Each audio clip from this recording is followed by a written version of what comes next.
Welcome to the Find Your Leadership Confidence podcast with Vicki Noethling. You are about to discover impactful lessons that help you grow as an individual, grow your confidence, and find the positive and good within you, so you powerfully and authentically become the best version of yourself. Be sure you visit our website at www.findyourleadershipconfidence.com. While you're there, subscribe to us via your favorite network. Now tune in, get ready, and enjoy the journey of emerging as a leader of exception in the 21st century. Welcome, everyone, to the Find Your Leadership Confidence podcast. I'm your host, Vicki Noethling, coming to you from Roswell, Georgia. The goal of this podcast is to bring topics and guests that will empower you to become that confident leader and take your business and your life to the next level. Today, I am pleased to have with me Steve Walsh, and let me tell you about Steve. Steve is more than an entrepreneur or venture capital investor. He is a force that redefines the boundaries of what is possible.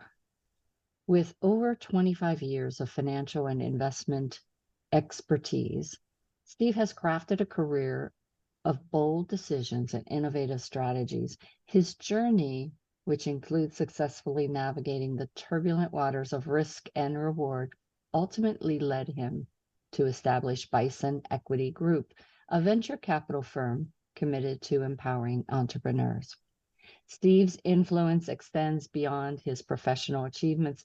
He is an inspiring figure whose genius zone has always been helping others see a bigger vision of what is possible, embracing higher potential, and making their own leap towards success.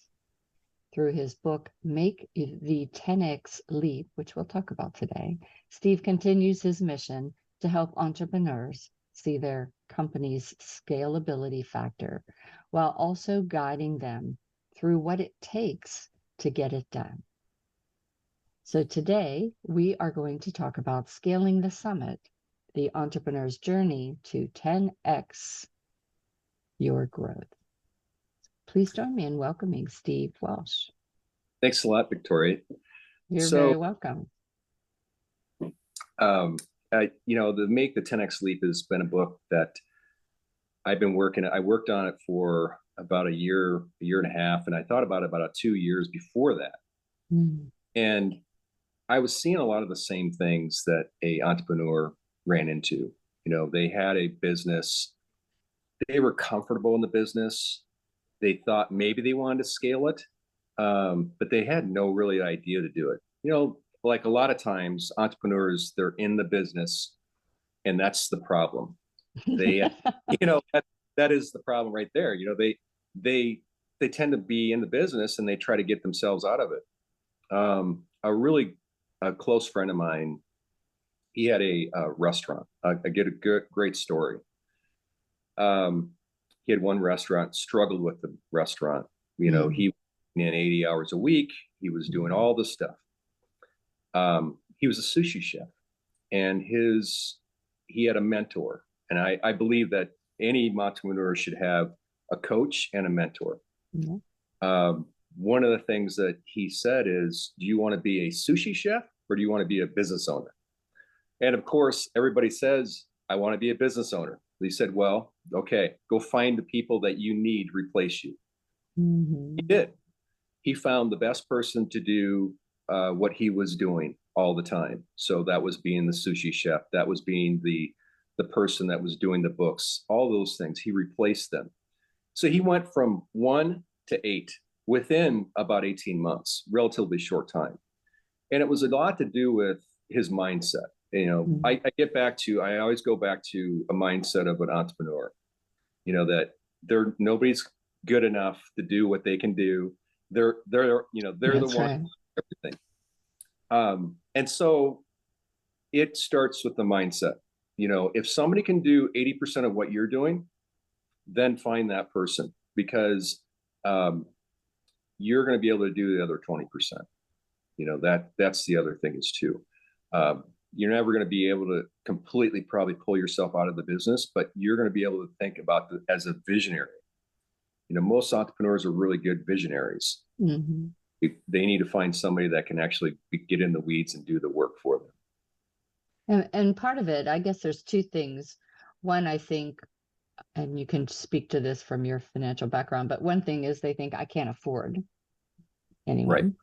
And then the second thing is they forget that the fun of what they do is teaching others. And Mm-hmm. so you can hire people that have the skill set to learn and the desire to learn. And then you have the great fortune of passing on what you know to them. Yeah. You say that, a lot of times entrepreneurs say, I can't afford it. They can't afford not to do it. That's the biggest thing is they have to look at it as more so, if they replace that one person, would their income go up that much more? More than likely, yes, because what you're struggling with is some of the things that they're doing, they shouldn't be doing. Right, right. And the other thing is too, that person's skill set, as an entrepreneur, not everybody has all the same skill sets. I know for me personally, I think I'm more of a visionary than I am the person to get deep in the weeds, but I do see the big picture. Mm-hmm. A lot of times they're so into the weeds, they don't see the big picture. And that's where I come to play, is where I show them what is the possibility. And then from there, it's a matter of what do you need to replace to get there. It's more like you set a big goal and then you work backwards. Yeah. That's all. Always have the end in mind. Yeah. I think a lot. Go ahead. Oh, I was just going to say, so you can see how someone struggles with that because they're in the day-to-day pressures and they forget to look at the big picture of understanding, okay, this is a hurdle or a mountain I have to climb, but on the other side is going to be a much better place, hopefully. Yeah. But you have to show them the picture. Yeah.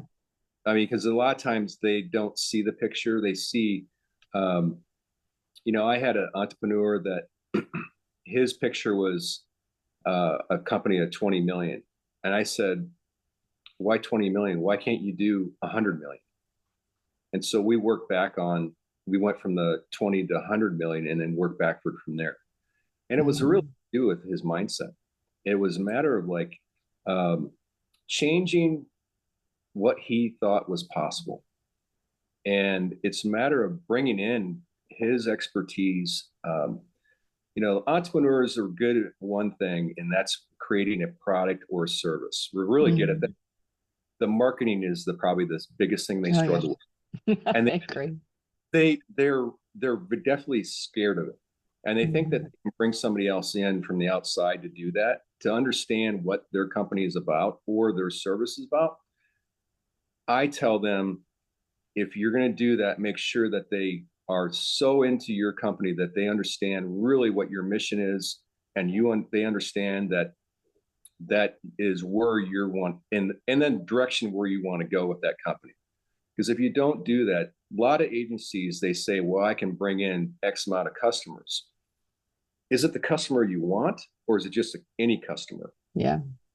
And so that is really, when it comes down to it, is what is it that they're really wanting to accomplish? And so I bring in the people that will understand what their company is about and what understands, and then bring in systems. They have to, as you grow, you have to have systems, and systems are super important, because if you don't have it automated, lots of time wasted. Yeah, there's a lot of time wasted. And so I tell that that's one of the things you need to do is think about your company as a marketing company first, and then your product second. That is probably the biggest thing that I try to entice people to think a little bit different about their company, because you could have the greatest product in the world, but nobody knows about it. And so and it's hard this day and age. There's so much information being thrown at people all the time. Like we had talked about earlier, relationships are probably more important than ever. Mm-hmm. I think if you're looking at a company, and as I look at companies and I look at their customer base, is that what is the relationship they have with their customer base? And if it's just transactional, you're just a commodity. Mm-hmm. And so if it's personal, if it's something that they can get on board with you, they're going to pay more for your company or service than they would the person down the street. Yeah. So what are some of the key takeaways from your book that you want, as they're flipping through those pages, reading those chapters? What are maybe 2 or 3 things that you really want them to remember?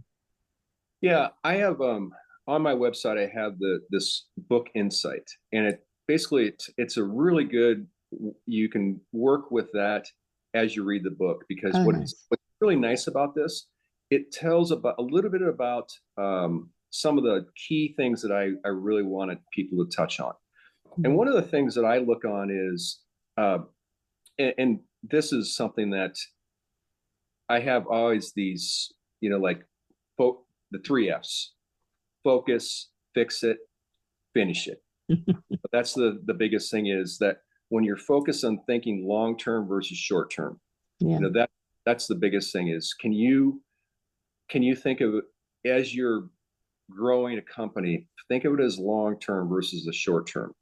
And then fix the problems, the problems that are out there right now, the bottlenecks that you run into, that, because we all end up having bottlenecks, and those bottlenecks can stack up. And as they stack up, you have employees become frustrated. Mm-hmm. You have high turnover rate.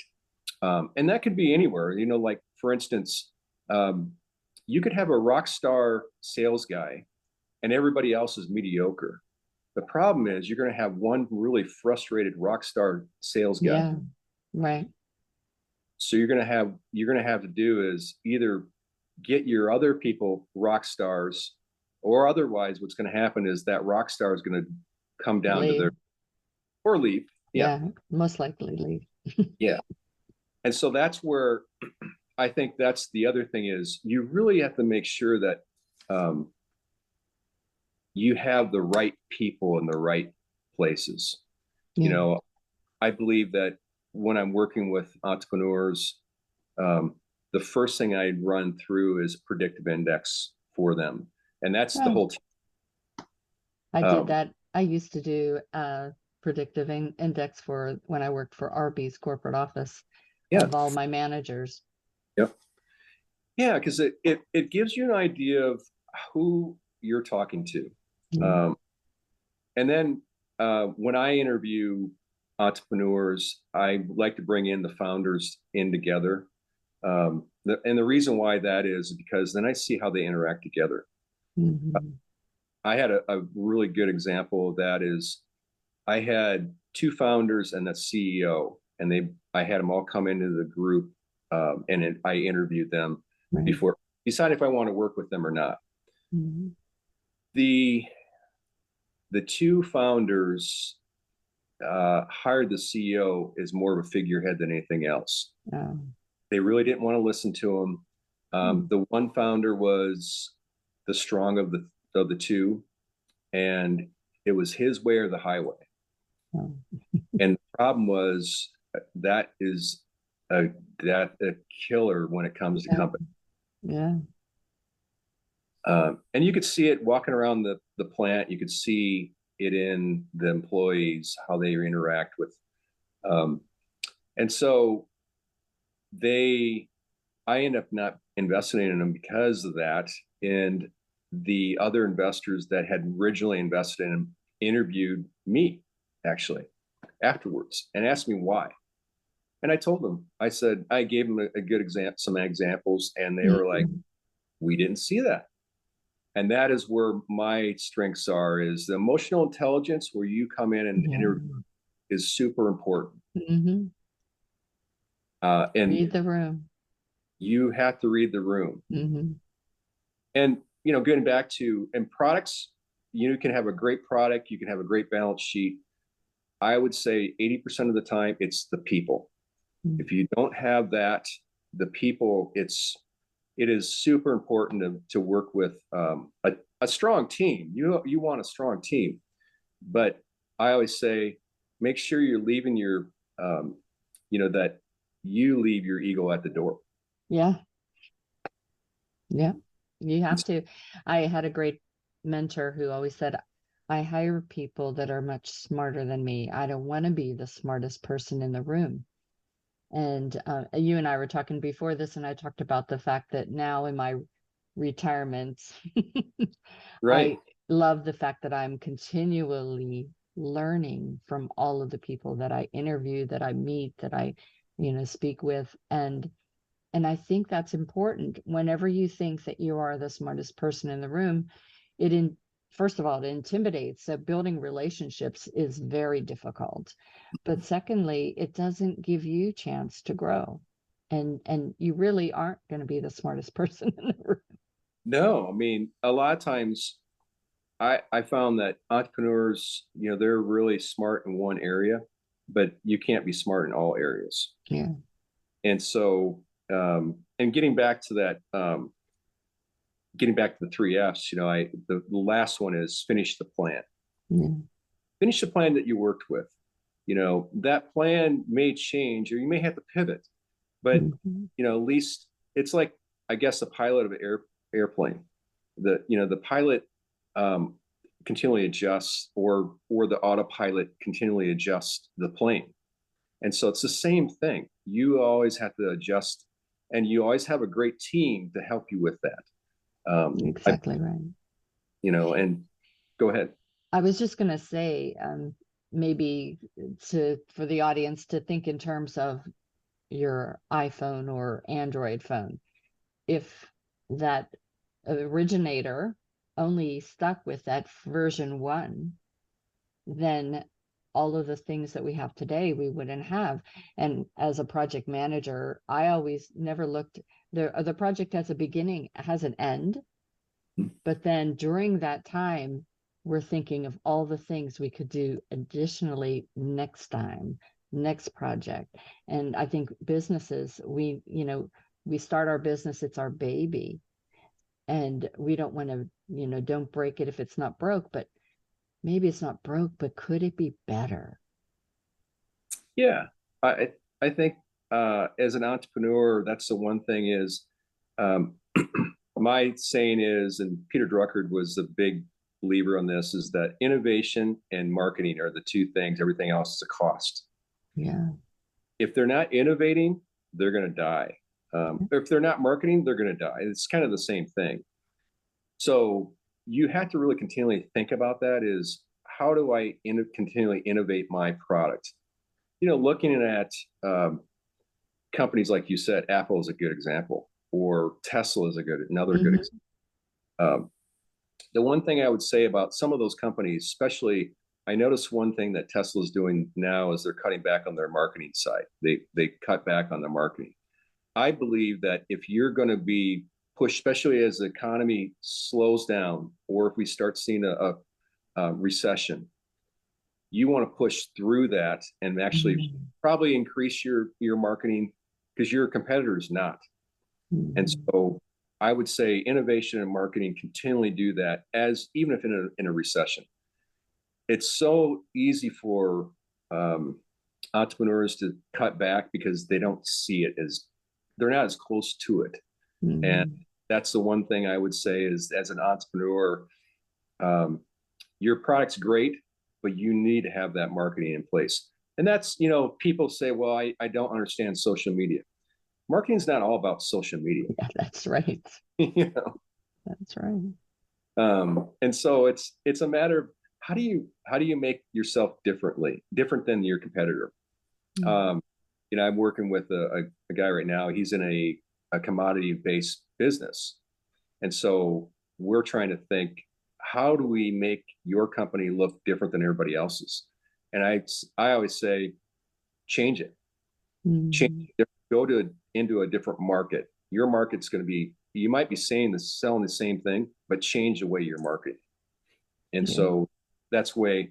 So then, I bring in that, and then I bring in systems, the systems that automate a lot of the things that you need to do.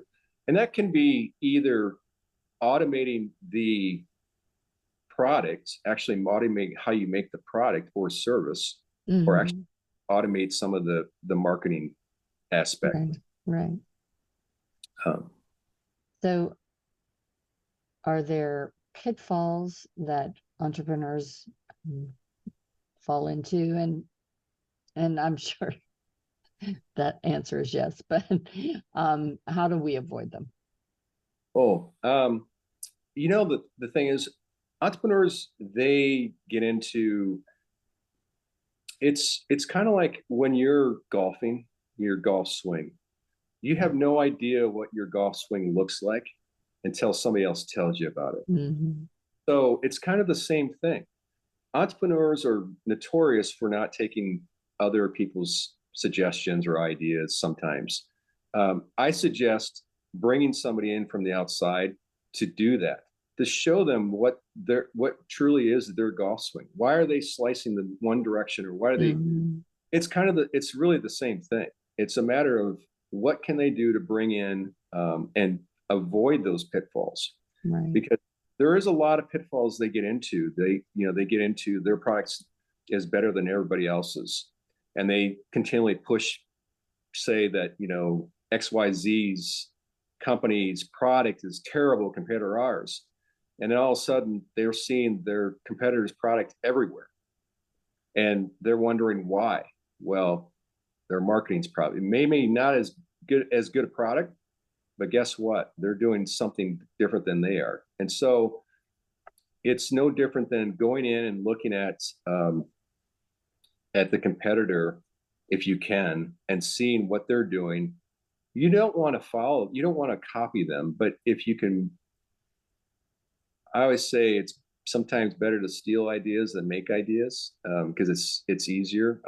But make it yours, and that's sometimes the problem you run into, is that you got to think outside the box. Yeah, and I think competition is very good for businesses, and so you shouldn't run away from it. You shouldn't want to be the only one. But what you need to do is do what the competition may be doing, and that's looking at, okay, where are their gaps? Where are their opportunities that my competitor doesn't see, that I could take advantage of, that I could really improve upon. And so now, even though the product does the same thing, maybe the efficiencies, maybe the customer service, maybe just the relationship that they have with their customers, say McDonald's versus Chick-fil-A, and how does that McDonald's worker greet the customer as opposed to the Chick-fil-A customer? How does the customer leave feeling about that experience? And sometimes I think we think about just what the product does and not about the experience that the customer has. Yeah, you say that experience, and that's interesting you say that, because I believe that more than ever, I think people are looking for experience than anything else. Yeah. They want to be brought into a story. So they want to be brought into your company's story, and they want to feel part of that. And instead of being a commodity, and I feel that especially now with AI the way it is, I think it's more important to be that way, because as you move forward, the people that are going to have a feeling or experience with your company or service, they're going to buy your company. They're going to buy from you. Yeah. We always say, you don't buy a product or service, they buy you.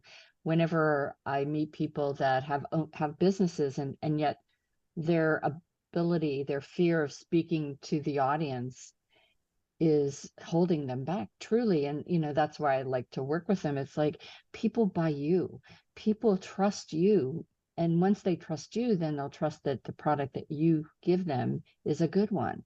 But if you're afraid to be that face, then you're really holding back your company. Now, certainly you can find somebody, a celebrity or somebody that could be that face, but truly, if it's your company, if it's your business, you want to have the face of your business be one that is trusting and credible. I think that's, people are always afraid that that's not perfect enough, or they're not good enough. Perfect is not necessary. No, I think it's being genuine. I think is probably important things now, because people see themselves in you. And I think that's the feeling is they're going to have more feeling about it than they would if they just saw a movie star or something like that. They're going to understand you a lot more. And, there's all kinds of great products out there that have had a face, and that face was, I go back to, I guess I look at companies like, I'm a big follower of Dan Kennedy. And I don't know if you know who he is, but yeah, I do.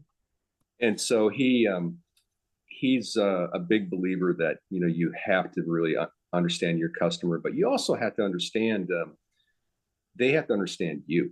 And I think that's the big thing is, to get them to understand who you are about.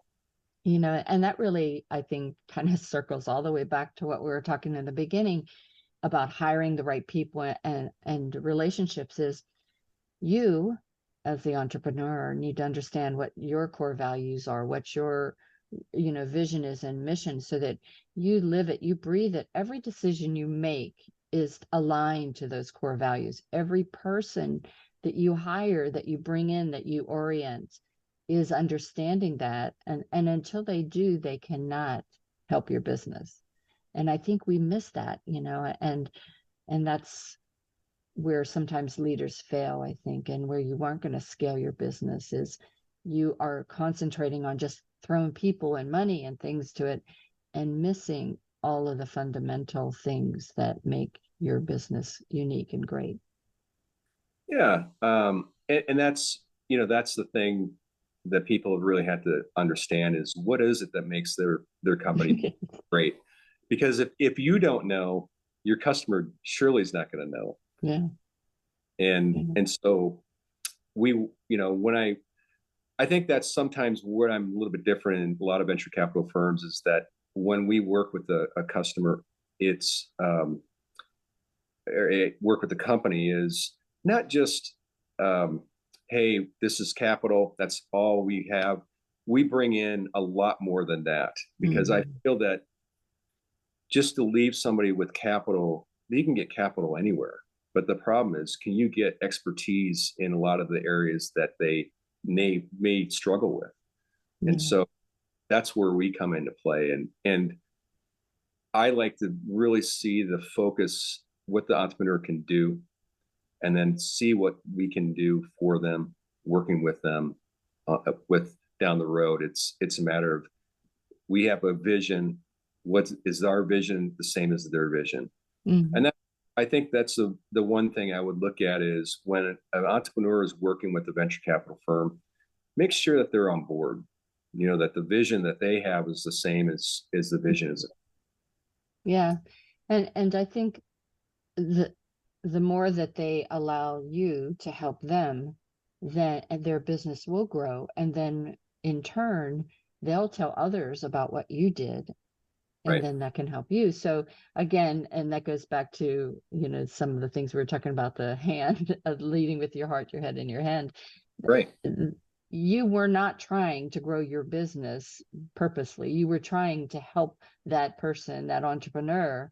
But in turn, when you did, then they were more than happy to tell others about you. And I think as an entrepreneur, we need to think about, okay, how can I do something maybe outside of the realm of my immediate product or service, but could help someone else that would then to build that authenticity, that credibility of you, the person, the entrepreneur, that then would make people want to do business with you.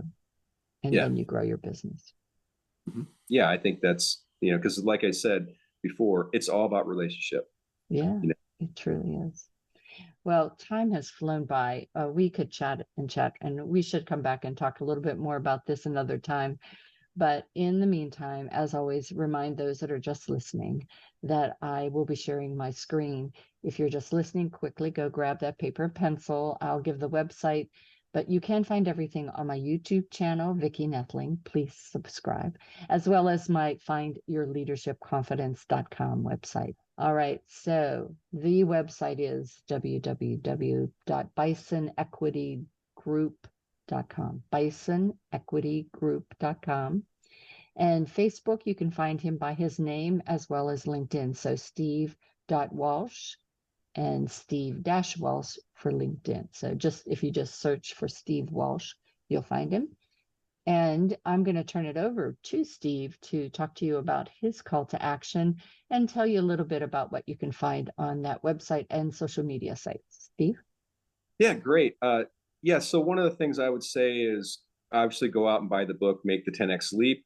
It's one of the great books that entrepreneurs should read, especially if they want to scale the business. Yeah. The other thing is to go to their website. You can get the Make the 10X Leap book insights.